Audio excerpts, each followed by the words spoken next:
Alhamdulillah wassalatu wassalamu ala rasulillah habibina sayyidina Muhammad ibn Abdullah wa ala alihi wa ashabihi wa muwalah amma ba'd. Setelah melakukan istikharah, lakukan proses, jika dimudahkan ya husnudzon, itulah yang terbaik. Nah, akhirnya terjadilah pernikahan. Ya, kemudian di dalam pernikahan pun bukankah kita cari bahagia? Coba, bahagia dari siapa? Dari Allah. Dari Allah. Rahmat dari siapa? Bicara mawaddah warahmah dari Allah SWT. Makanya tolong kepada semuanya. Pastikan proses pernikahanmu dan resepsi yang engkau laksanakan, wahai anak-anakku, ini yang menuju pernikahan. Adapun sudah menikah, terlanjur salah masa lalunya, tinggal istighfar, Allah Maha Pengampun. Pastikan prosesnya juga syar'i.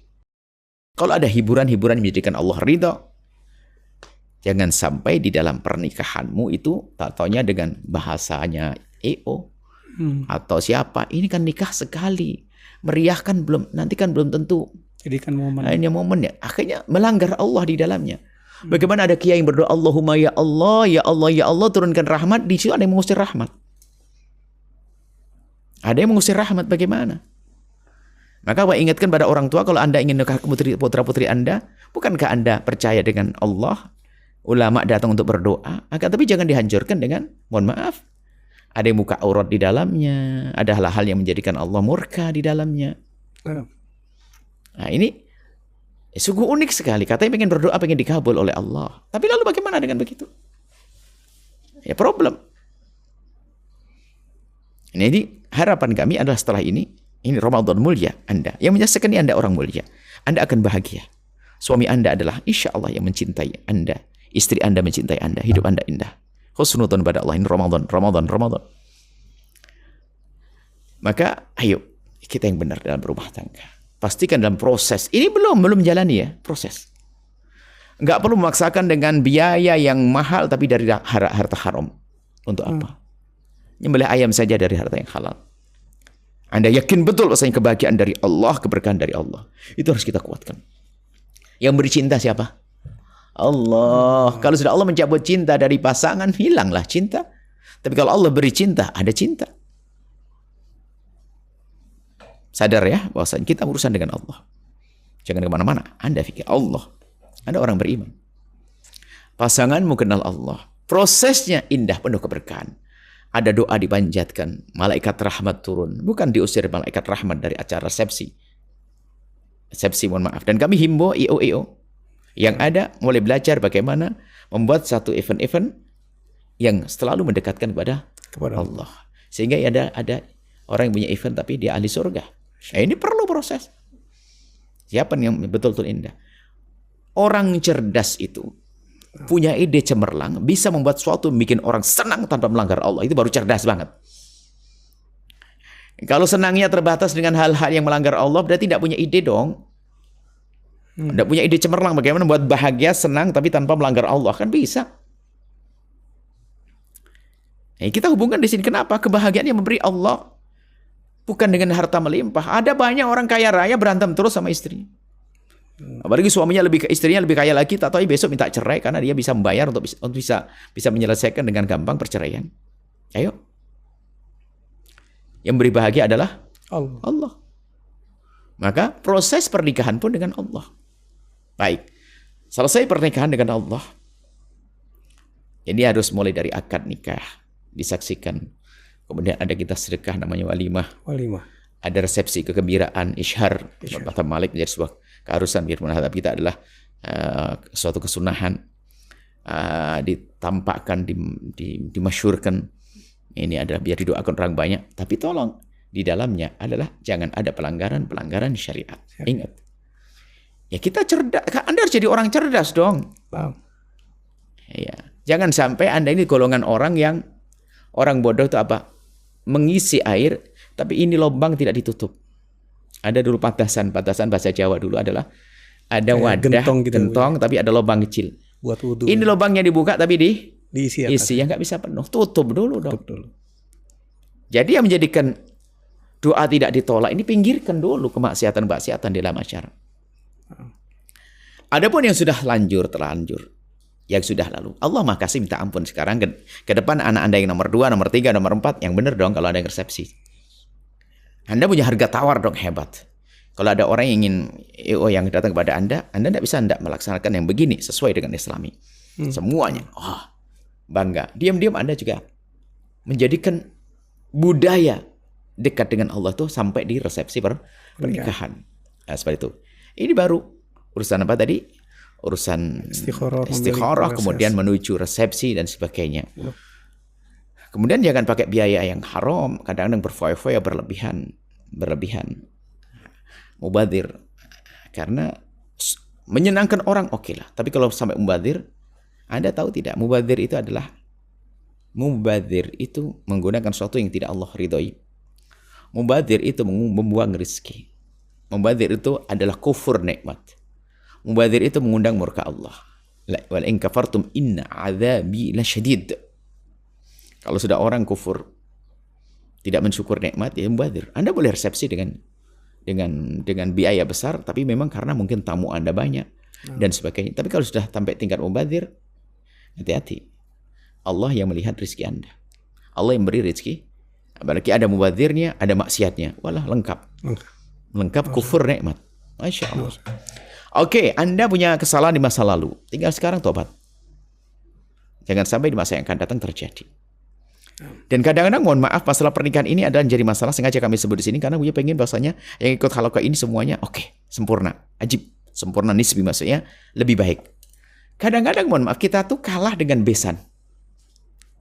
Anda kalah dengan besan. Anda sangat agamis, berpegang dengan agama. Mungkin Anda bergaul dengan ulama dan sebagainya. Anda ketemu keluarga baik-baik di sana, besan, tapi dia belum punya kebiasaan. Sehingga kadang-kadang hanya tawar-menawar masalah resepsi aja kalah. Nggak boleh kalah dong dalam kebaikan. Anda boleh kalah dalam kemaksiatan, oke lah. Anda tidak memilih kemaksiatan. Tapi dalam kebaikan Anda boleh kalah. Ajukan dengan argumen yang indah, lembut, bahwasanya pernikahan anak kita harus begini. Ini prinsip keselamatan anak kita. Jangan kalah, biasanya nginginkan begini dituruti, nggak enak. Anaknya keceburin neraka deh, nggak enak. Berkah dibuang aja, nggak enak. Akhirnya dibuang beneran. Dan ini yang terjadi. Tapi harus. Saya mohon ampun kepada Allah Subhanahu wa taala. Kita tidak membahas hal-hal semacam ini. Ya, yang dosa adalah ya ustadz ya nggak pernah mengingatkan. Apalagi ustadz malah menghadiri acara-acara yang resepsi, ternyata di situ ada keharaman. Ya seolah-olah ikrar dong. Sebetulnya perlu diingatkan dengan cara yang cantik dan indah. Ya, seperti itu. Nah, dan setelah itu akan suatu budaya yang indah. Nah, kami berharap Anda mendengar suara ini. Kami rindu, wahai para bapak, anak Anda bahagia. Sungguh kami merindu, berharap kepada Allah memberikan kebahagiaan pada anak Anda yang akan menikah itu. Yang akan Anda nikahkan. Atau Anda yang mau menikah. Kami rindu Anda bahagia. Bahagia dunia hingga akhirat. Maka perjalanan menuju pernikahan yang benar, resepsi yang benar. Ini baru resepsi ya. Nanti ada lanjutan setelah itu bagaimana. Gitu. Istilah istikharah itu. Langkahnya tadi sudah bahasanya kita bisa langsung melangkah. Kalau memang proses misalnya kita mau meminang seseorang, menurut pemahaman saya atau yang saya mengerti dia adalah baik, perempuan baik dan sebagainya, atau laki-laki baik dan sebagainya. Kemudian kita ingin melamar. Ya sudah. Malamnya istikharah, minta petunjuk, dia laki-laki baik. Yang penting istikharah itu menjadi sebuah kesunahan yang hendaknya kita lakukan. Bukan harus kita lakukan, bukan sebuah kewajiban, sunnah. Kita lakukan, minta petunjuk dari Allah. Kemudian setelah itu biasa, jalankan proses. Mau melamar, mau maju dan sebagainya. Nanti bisa saja dihentikan oleh Allah kalau memang tidak cocok. Sampai tadi menikah. Baik, kemudian dia sudah sampai pernikahan, sudah kelewat. Proses sudah berlalu. Tidak harus nunggu mimpi seorang. Ya, selama proses pernikahan, tolong. Ini penting sekali yang sering dilupakan. Bahwasanya keberkahan dicabut hari itu, keberkahan pernikahan selanjutnya. Nah, ini karena ini momen terpenting dan kebahagiaan harus ada. Nabi mengizinkan senang dalam pernikahan, maka diizinkan wadribu alaihi bituffi, pukullah dengan rebana. Boleh hiburan-hiburan yang positif. Tentunya bukan di situ ada orang, mohon maaf, yang buka aurat, kemudian yang naudzubillah menampilkan satu gerakan-gerakan yang tidak elok, tidak layak dipandang dan seterusnya. Ini adalah mengusir malaikat rahmat. Baik, kemudian dengan acara-acara yang kita kemas, Kesenangan harus. Dan Islam mengajarkan kegembiraan juga. Bertemunya hati. Kegembiraan.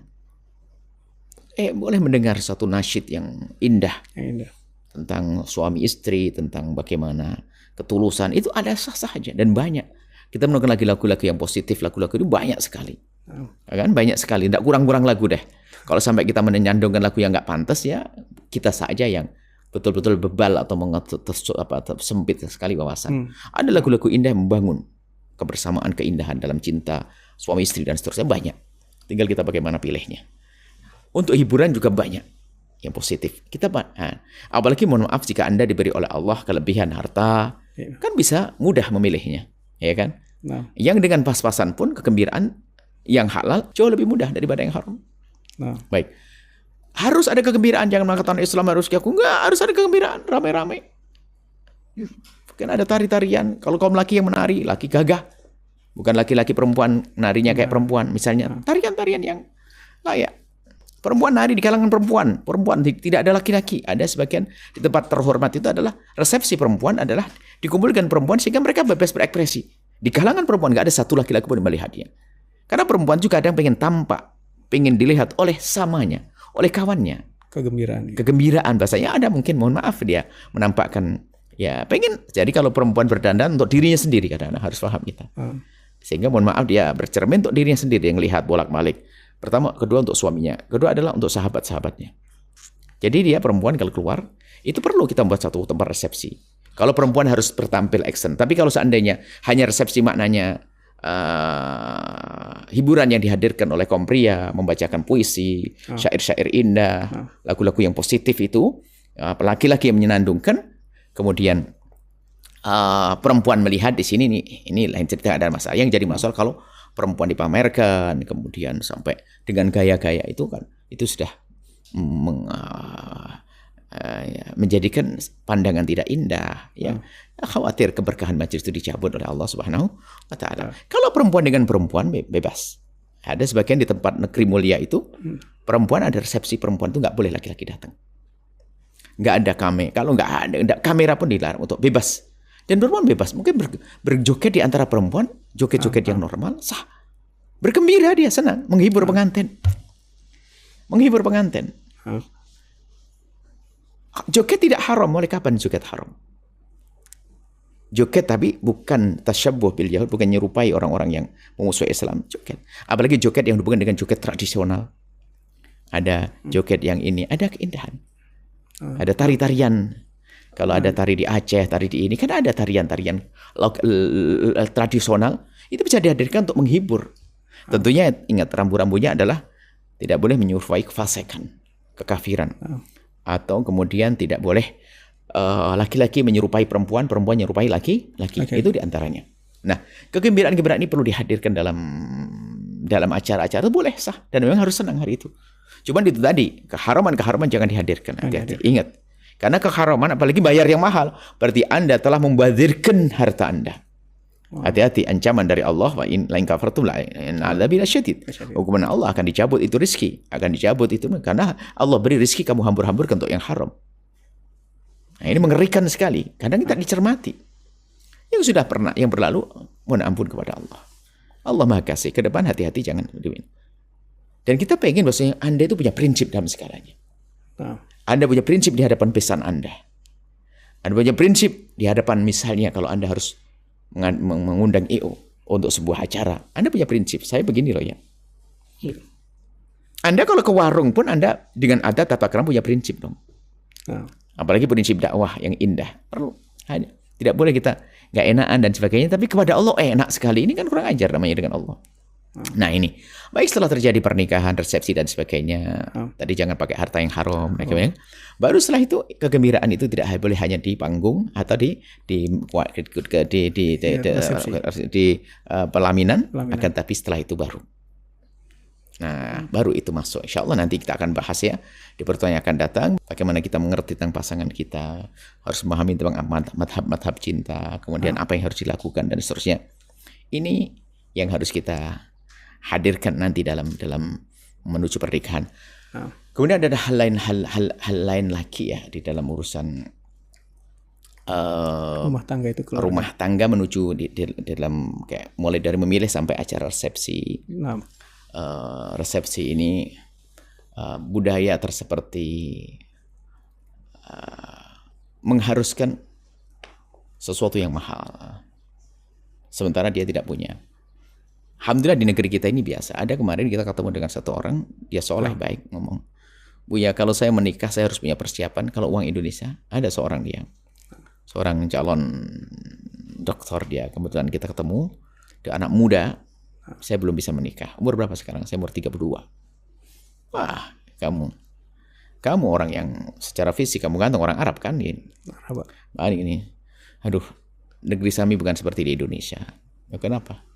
Kita tidak akan bisa menikah kecuali tampak di tangan itu adalah uang, dia nyebut angka di sana. Berapa uang Indonesia? 500 juta. 500 juta. Ini baru bisa menikah. Sehingga banyak orang tertunda menikah, baik laki dan perempuan.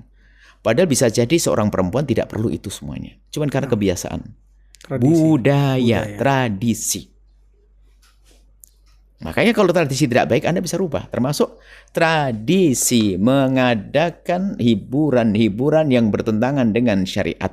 Ini kami ingatkan. Adab kita harus kita tingkatkan dengan Allah. Kita tingkatkan dengan Allah. Demi keberkahan pernikahan anak-anak kita. Nah, ini ada. Jadi, seperti itu. Makanya jangan pakai. Misalnya ada suatu ketika ada orang pengen menikah. Mertuanya menuntut begini. Harus acaranya begini ya, makannya begini. Sedih. Sehingga seorang calon menantu ini harus menghabiskan hartanya demi permintaan calon mertua. Jual motornya, padahal motor untuk bekerja. Harus ngutang, dia terbatas. Sementara pernikahan harus terwujud. Akhirnya pernikahan apa? Setelah selesai persepsi, bukan bulan madu, akan tapi bulan garam setelah itu. Mikir utang dan sebagainya. Jangan seksa mantu Anda dengan beban itu, wahai para bapak yang baik, Pak Haji, Bu Haji yang baik. Jangan seksa mantu Anda dengan biaya-biaya semacam itu.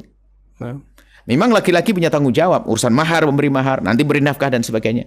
Akan tapi bagi seorang keluarga perempuan, ya jangan merepotkan sehingga perempuan yang paling berkah, yang paling sedikit maharnya. Sedikit maharnya belum berkah. Aqalluhum mahranya ini yang paling berkah, yang paling sedikit. Nah, hal-hal semacam ini kadang tidak dicermati. Sehingga menjadikan sesuatu yang jadi berat, akhirnya terjadi pelanggaran syariat, kebiasaan di masyarakat. Anda harus bisa merubah.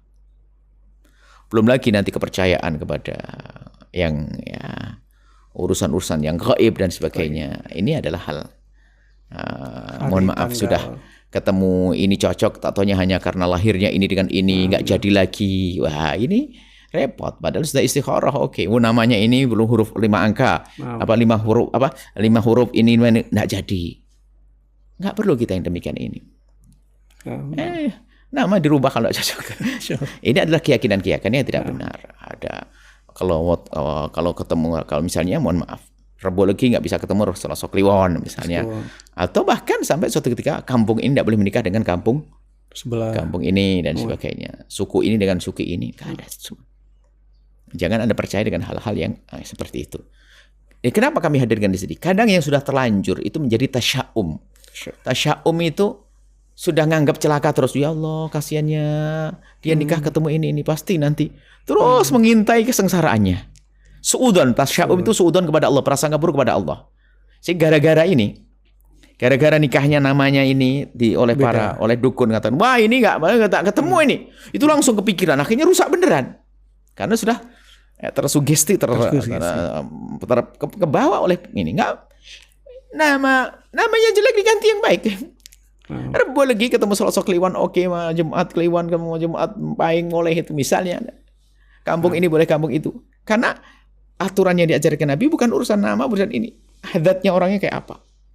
Baik atau tidak? Mungkin Anda yang masih percaya tentang yang demikian, kami ajak merubah secara cantik dan indah, bukan mencaci maki. Kami tidak mencaci maki. Kembali kami mengajak, ayo kita berpikir. Anda orang beragama yang ngerti syariat. Jangan sampai dibawa pernikahan. Karena apa? Mohon maaf. Laki-laki baik, ketemu baik, petunjuk guru juga baik, hanya gara-gara apa? Oh, dia lahirnya Rebo Legi. Kenapa harus sampai seperti itu? Rebo lagi nggak jadi. Allah. Akhirnya rugi diambil orang. Dia orang baik. Baik, ini saja insya Allah yang di antaranya yang hadir kadang-kadang mengganggu jalannya, bukan sekedar setelah terbayang-bayang. Nah, Terbayang-bayang begitu. Termasuk dalam waktu akad nikah saja. Ini mohon maaf, ini akad nikah. Sebagai kiai, ustadz ini membuat ketakutan orang. Sehingga gara-gara gugup aja, wah ini nggak langsung selesai. Misalnya akad nikah gagal. Ini langsung suudon kepada Allah. Wah ini kalau akad nikahnya nggak lancar, alamat rumah tangga nggak lancar. Ada apa dengan itu semua? Orang nikah pertama gemeteran wajar. Kalau ada jadi diulang lagi, selesai, nggak ada masalah. grogi. Grogi, wah ini nggak lancar. Ini mitos keyakinan yang salah. Kalau gemeteran ya diulang kalau salah. Nggak usah dibilang rumah tangganya nggak bahagia, ini nggak ini. Ini ada, mohon maaf, kami pernah mendengar, ya perlu kami sampaikan. Karena apa? Kita ingin benar-benar waktu bangun ini benar, ini termasuk ilmunya. Sudah ketemu calon benar, keyakinannya nggak benar. Akad nikah jangan terlalu ketakutan, diberitahu sampai orang mau nikah tuh kok takut. Memang betul Imam Syafi'i mengatakan buduk atau urusan hubungan laki perempuan itu harus betul dijaga, jangan sampai. Tapi tidak harus sampai orang ketakutan deh, sampai sudah sah dibilang enggak sah. Kurang, ada dipersulit. Hanya halan. Nafas saja, orang mau nafas ya biarkan nafas. Enggak jadi. Karena enggak langsung. Ulama menyebutkan langsung tuh gimana sih? Kalau ada tanda berpaling. Kan enggak ada tanda berpaling, misalnya halan. Bimahri misalnya 50.000 rupiah halan. Kecuali calon suami ngomong, sini ambil handphone saya. Itu namanya mutus. Kalau dia masih mempersiapkan diri, kebil tuh. Nah ini orang gemeteran ya nikah. Saking ini, wajar aja. Enggak sah. Ini sebagian, mohon maaf ini hal-hal begitu tuh. Karena apa? Orang awam ini punya keyakinan yang salah. Kalau salah menjadi mempengaruhi dalam hidup mereka. Wah ini gara-gara kamu loh. Gara-gara akad nikahmu dan sebagainya. Nah, seperti itu.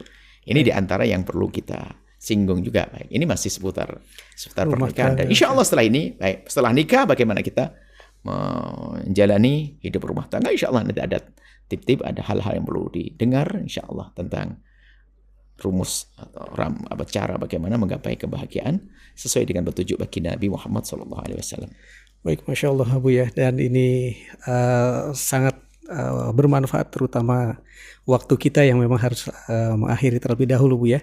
Nah ini kita ingin mendapatkan kesimpulan, dan wabil khusus kita juga ingin mendapatkan doa dari apa yang Buya sampaikan Bu ya. Silakan Bu.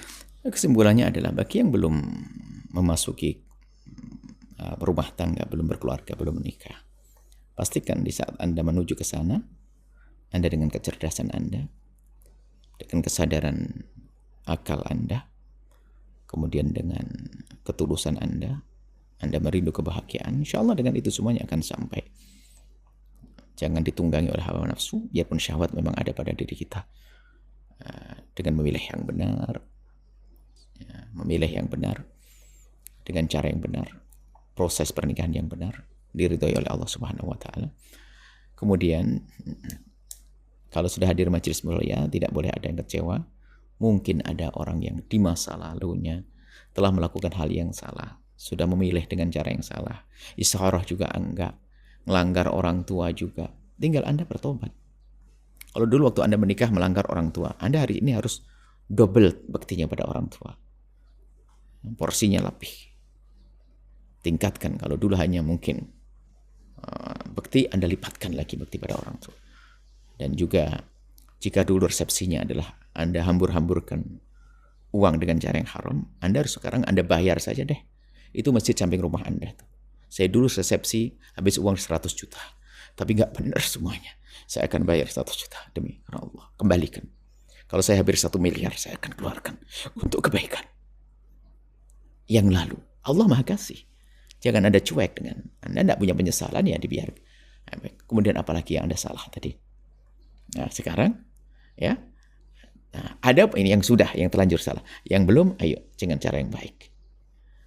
Cara yang terbaik, memilih ya, pernikahan, okay? Persepsi yang baik dengan keyakinan yang benar yang diajarkan oleh baginda Nabi SAW. Semoga Yang sudah menikah rumah tangga Anda indah. Yang rumah tangga sering cekcok, sadari. Yang sering cekcok, semoga Allah memberikan kesadaran bahasanya itu semua adalah menyebabkan murka Allah, percekcokan, perselisihan. Semoga Allah lembutkan hati. Amin. Yang sering cekcok, bahagia rumah tangganya setelah ini. Yang sudah bahagia semakin bahagia. Yang belum menikah dimudahkan dalam menikah untuk mendapatkan pasangan orang-orang mulia. Yang punya keturunan dimudahkan mendidik anak-anaknya. Yang belum punya keturunan diberi keturunan. Yang tidak diberi keturunan oleh Allah diberi kebahagiaan oleh Allah. Yang memang sudah tidak beri keturunan oleh Allah, semoga Allah berikan kebahagiaan di dunia hingga kelak di surga. Semoga Allah menjadikan kita hamba yang saling mencintaikan Allah. Mencintaikan Allah. Panjang umur, syarat afiat, husnul khatimah. Al-Fatihah.